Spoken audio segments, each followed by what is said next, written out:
વડોદરા શહેર કોંગ્રેસ પ્રમુખ ઋત્વિજ જોશી અને પૂર્વ વિપક્ષી નેતા ચંદ્રકાંત શ્રીવાસ્તવ ઈદગાહ મેદાન ખાતે પહોંચ્યા હતા, જ્યાં મોટી સંખ્યામાં મુસ્લિમ બિરાદરોએ રમઝાન ઈદની વિશેષ નમાઝ અદા કરી અને ત્યારબાદ કોંગ્રેસના વરિષ્ઠ કહી શકાય વડોદરા શહેર કોંગ્રેસ પ્રમુખ ઋત્વિજ જોશી અને પૂર્વ વિપક્ષી નેતા ચંદ્રકાંત શ્રીવાસ્તવ કે જેમણે તમામ મુસ્લિમ બિરાદરોને ઈદગાહ મેદાન ખાતે જઈ અને ઈદ ઉલ ફિત્રની શુભકામનાઓ પાઠવી હતી।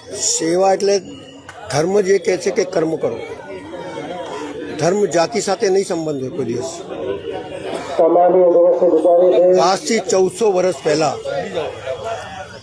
મોહમ્મદ હુસૈન જ્યારે મક્કાથી મદીના ગયા અને એ બી રમઝાનનો મહિનો અને રમઝાનના મહિનાની અંદર કઠોર તપસ્યા જેને કહેવાય, ઉપવાસ જેને કહેવાય, એ કરીને જ્યારે ઈદ આવે ત્યારે ખુશીનો દિવસ એમ કહેવાય, ત્યાગ તપસ્યા અને બલિદાનનો દિવસ કહેવાય।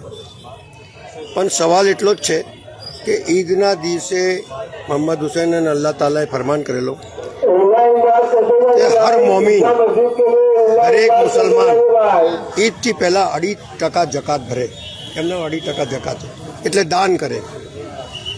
મુસલમાનનો ધર્મ એ છે કે કોઈ પણ ગરીબ, કોઈ પણ દુઃખીના ચહેરા પર ખુશી લાવે એને ઈદ કહેવાય।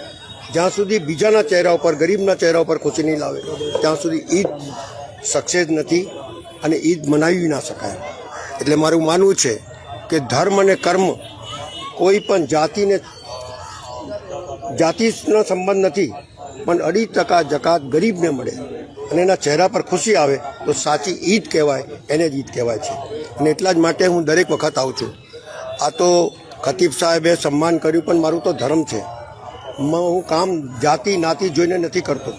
અને હિન્દુસ્તાન બી ત્યારે જ મજબૂત થશે જ્યારે જાતિ પ્રથા હટી જશે અને એકથી એક ગળે મળી અને દરેક તહેવાર સાથે મળીને મનાવીએ ત્યારે જ ઈદ બી સાચી છે, દિવાળી બી સાચી છે। ઈદનો પવિત્ર તહેવાર ઈદગાહ મેદાન ખાતે તમામ મુસ્લિમ બિરાદરોને ઈદ મુબારક કહેવા આવ્યા છે।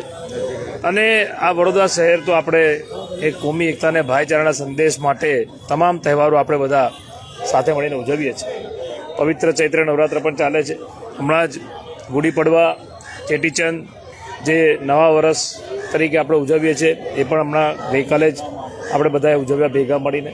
ત્યારે આજે ઈદ છે, ત્યારે એક સંગમ છે કે જે ભારત દેશનો જે એક વિચાર અને ભારત દેશનો જે એક સંદેશ છે સર્વધર્મ સંભાવ અને કોમી એકતાનો, એનું પ્રતિક તમે જુઓ કે કુદરતી તહેવારો પણ બધા જોડે આવે છે। ગુડી પડવા, ચૈત્ર નવરાત્રિ, ચેટીચંદ અને આજે ઈદ છે। ત્યારે આ તમામ વડોદરા શહેરના નગરજનોને હું ખૂબ ખૂબ શુભેચ્છા પાઠવું છું। આવી જ રીતે તમામ તહેવારો આપણે બધા ભેગા થઈને ઉજવતા રહીએ, કોમી એકતા અને ભાઈચારાના સંદેશ સાથે, અને બધા હળીમળીને રહીએ। સારે જહાં સચ્ચા હિન્દુસ્તાન અમારા, બહુ સાચી વાત કરી। અને આવી જ રીતે આપણે બધા તહેવારો ઉજવતા રહીએ।